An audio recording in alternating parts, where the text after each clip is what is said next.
Okay? Okay. Question. Why do we kneel down until the great Amen? Kasi di ba other parishes, they stand after the consecration. Yes. Yung may mga hawak ng candles and turibol. Why other parishes, they kneel down until the great Amen? Why? Pagsahamit na tayo mas Di ba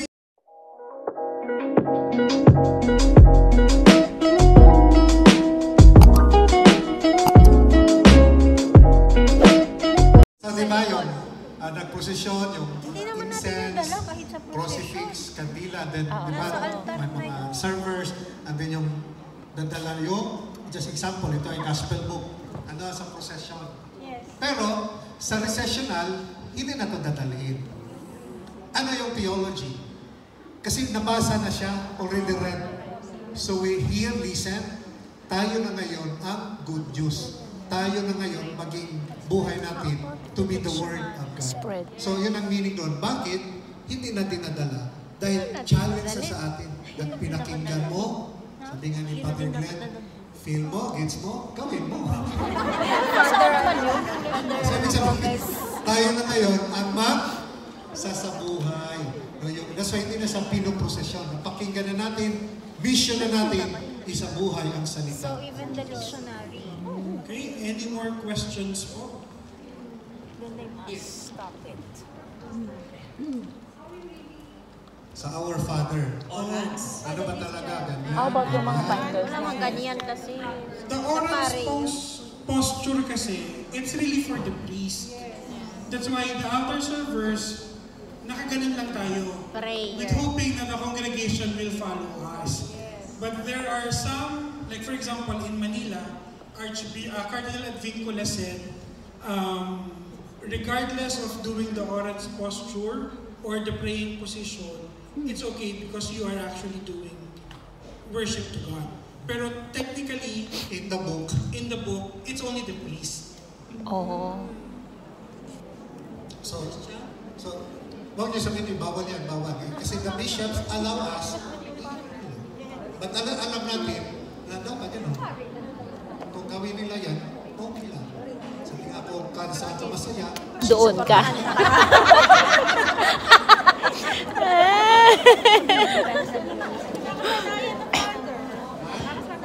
Oo nga, that's why masanayan na, you're used to it. Then sabi ng bishop, like that or like that, okay, as naman. So we should not, dapat na.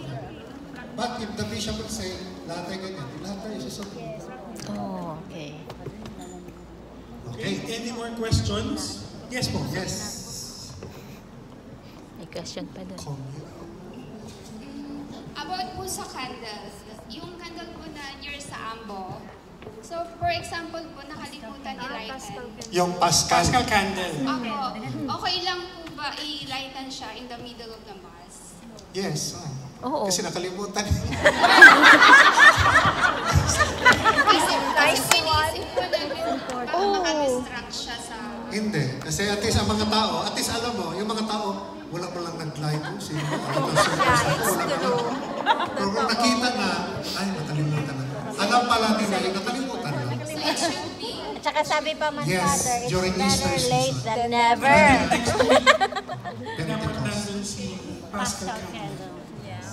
So, pag-ordinary time, wala na yung Pascal candle.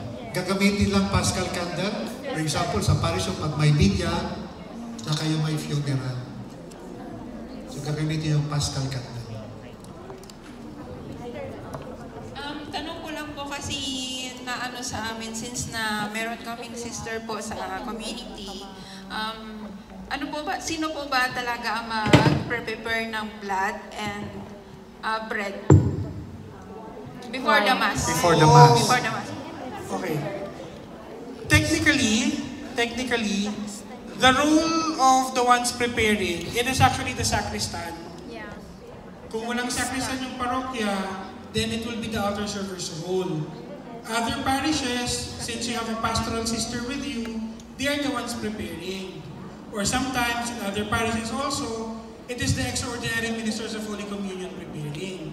That's why, ang sabi ko po kanina, the altar server should always double check. You are the last one to check because you know what you're doing for the Mass. Okay, ano ba yung sacristan? Okay, sacristan, hindi siya yung altar server na nagsaserve sa misa. The sacristan is the one in charge of the Sacristy. Okay, that's why meron tayong babaeng sakristana. They are the ones in charge of the sacristy.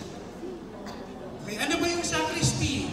Sacristy, The extension yun of yung that nasa likod ng altar na nandun lahat ng vestment, yung mga gamit natin for the Mass. So doon siya, yun yung sacristy. Or sometimes we do the vesting area sa sacristy. But of course, there are some churches, like parang hall lang, wala silang sacristy, ano. So doon sa likod, for example, St. Edward's, Holy Family, wala naman mga, kasi parang ganito lang siya eh. So doon lang sa likod ng pulpit. But yung sacristy, where the vestment or the vessels, doon nalagay, sagrado yung lugar. Pero yung iba doon nagchismisan. Very true. Okay. It's true. So, altar server training is a must. Diba? Ilang beses, this is, I think, the fourth time na sinabi ko. Before we send them to serve, or to ask them to serve on the altar, they should be formed and trained. So, for them to gain confidence also, para magawa nila properly yung kanilang service sa altar. So dito po sa handbook natin, so we have the basic guidelines of altar servers. So if ever na nawala na sa Facebook live yung nasa Facebook yung live natin today, so at least we have the handbook na magiging guide natin. Sabi ko nga po, this is not a decoration. So we have to use it. Kunyari, we need to clarify something. We need to check lang. Hindi ko po ito inimbento ha. Hindi ko po ito haka-haka. Ito po ay galing sa GIRM, sa ceremonials for bishop, at saka isa pang guidelines for altar servers. I think if you have new members in the community, kindly train. Kasi alam niyo naman, di ba? Yung mga altar servers, train them. Number one, spirituality, at anong dapat gawin doon sa altar. Yung i-train. Importante alam nila. That's why what James emphasized, i-train natin sila. And also, ito po yung mga basic na dapat natin ituro sa new members. So, identification and the purpose of the sacramentals used at Mass. Ano po ba yung mga sacramentals? So, ito pong mga gamit natin. Vessels. Liturgical books, vessels and vestments, furnitures and articles. Procedures and responsibilities for serving at Mass, structure of the Mass and the meaning of Catholic prayer and rituals. So yung ginawa po natin kanina as we discussed the catechesis for the Eucharist, we discussed the flow of the Mass then. So duties and responsibilities. So be faithful in attending to their duties in serving at the Mass.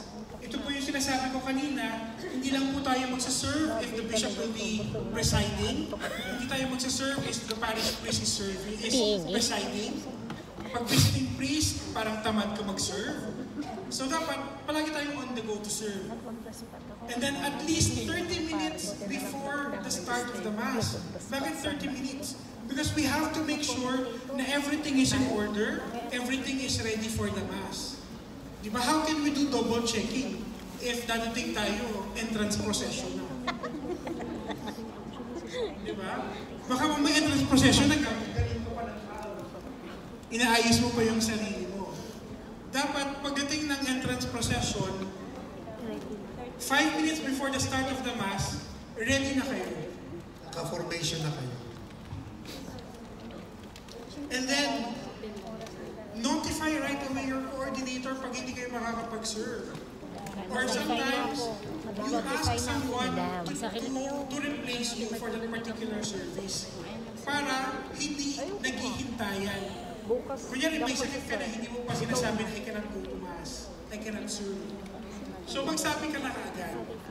It is your responsibility to do that.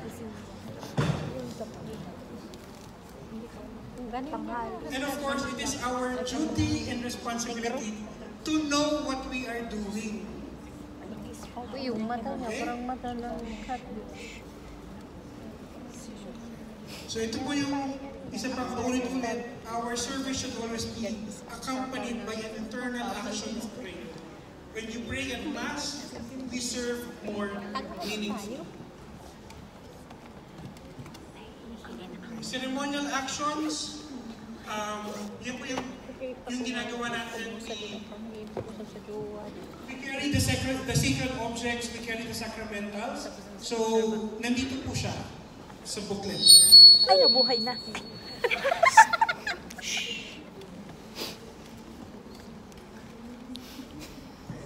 So always remember, when all the details are put together, you have a serving that is efficient, reverent, and intelligent. Yan po yung goal natin. Yung service natin should be efficient, reverent, and intelligent. Diba? Kasi nga, ang role natin is to help the congregation to worship. Diba? Kung distraction lang tayo dun sa altar, nalilose focus yung congregation. Diba? And, ano yung isa ko pang rule na sinabi?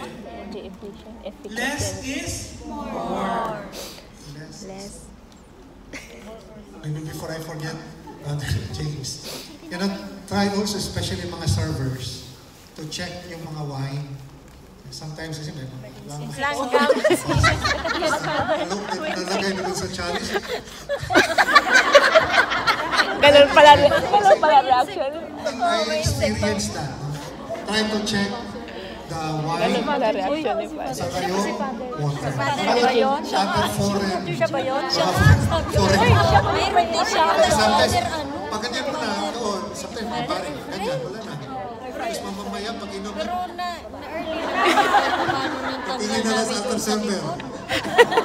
So, try to check also. Kasi sometimes may mga pangyayari. Para maiwasan na. Kasi once it is blessed, becomes the blood. Alangan may tapon, inimon mo yun. Naalala ko yung kwento ni Father Jerry Orbos. Kasi hindi niya napansin, pag ganyan yan, sa misa, hindi niya